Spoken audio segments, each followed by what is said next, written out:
Сәлем құрметті оқырман. Бүгінгі тақырып бала неге қорылдайды және де аденоидтың оған қандай қатысы бар. Менің есімім Фархат Бүркітбаев, 10 жылдық тәжірибесі бар лор-хирургпын. Ал ендеше бастаймыз. Каналға жазылуды ұмытпаңыз және де колокольчикті басып қойыңыз. Ең маңызды, ең свежий ақпараттармен бөлісіп отырамын. Ендеше кеттік. Аденоид деген не және де ол қандай қызмет атқарады? Көптеген оқырмандарда осындай сұрақ туады. Ол жайлы мен сіздерге қысқаша осы видеода айтып кетемін. Аденоид деген иммунды жүйе. Көбінесе 2 жас пен 7 жас аралығында балдарда дамиды және де өседі.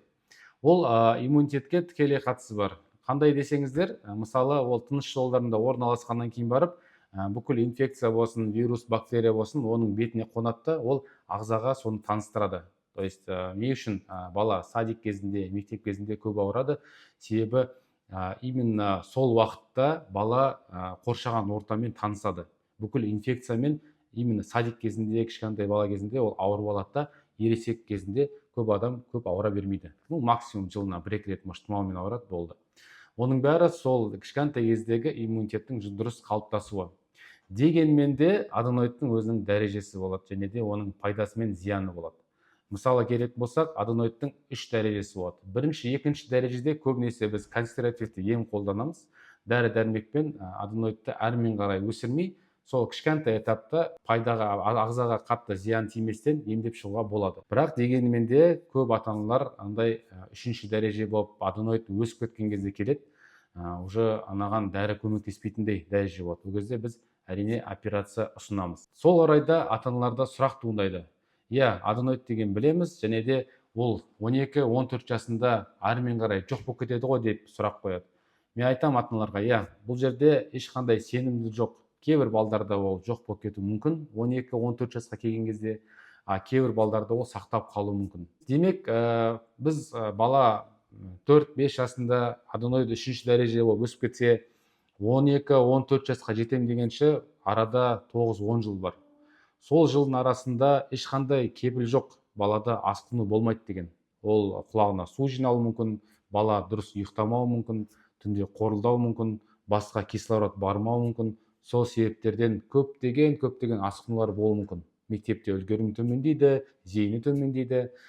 Жалпы ол өте көзге байқалмайды, бірақ өсе келе үлкен асқынуларға алып келетін дерт болып саналады. Сол орайда көп ата-аналарда тағы бір сұрақ туындайды: аденоид алса қайтып өспей ме деп. Енді аденоидты вообще алу техникасына және де тарихына үңілейік.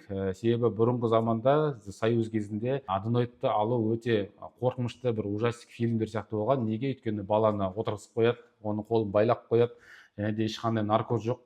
Тірідей баланы пышақпен кесіп алады аденоидын. Ол аденоид толығымен алынбайды, ол қанайды. Ертең сол қалып қалған аденоид қайтадан өседі и қайтадан қайталанады. Вот сол ұғым қазіргі уақытқа дейін сақталып қалған. Көбісі қорқады, аденоид алса қайтып өсіп кетеді деп. Даже менде сұрақта болған аналық и аталық бездеу дейді. Ондайға ешқандай бөлінбейді аденоид деген. Ол біреу-ақ болады. Қазіргі таңда, мысалы, біздің орталықта эндоскопиялық шейверлік әдіс бар. Ол түбегейлі алып, лазер сияқты нәрсемен күйдіріп, қайта өспейтіндей жасаймыз. Және де наркоз мәселесі өте қауіпсіз. Северанный газовый наркоз беріледі балаға, бала ұйықтайды, және де операцияның бар жоғы 15-20 минутқа созылады. Парикмахерскийге шаш алғаннан да тез ғой, былай айтқанда. Және де бала наркоздан кейін оянады, газды өшіргеннен кейін бала оянады, ата-анасын жанына алып келеді, ата-анасы қуанып, мәз болып, бала жақсы демалып, сол күні кешке жақын кейбір кезде біз үйіне жібереміз.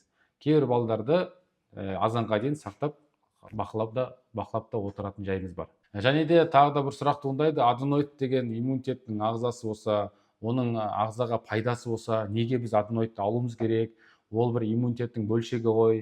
Аденоидты алсақ, бала жиі ауырып кетпей ма деген сұрақ болады. Ол сұрақты мен былай жауап берейін. Аденоид деген, мысалы, ол үлкен бір толыққанды иммунитеттің 100%-ын сақтап тұрмайды. Аденоид сияқты ағзада бізде бадамша безі бар, тіл асты безі бар, құлақ түтікшесінің бездері бар.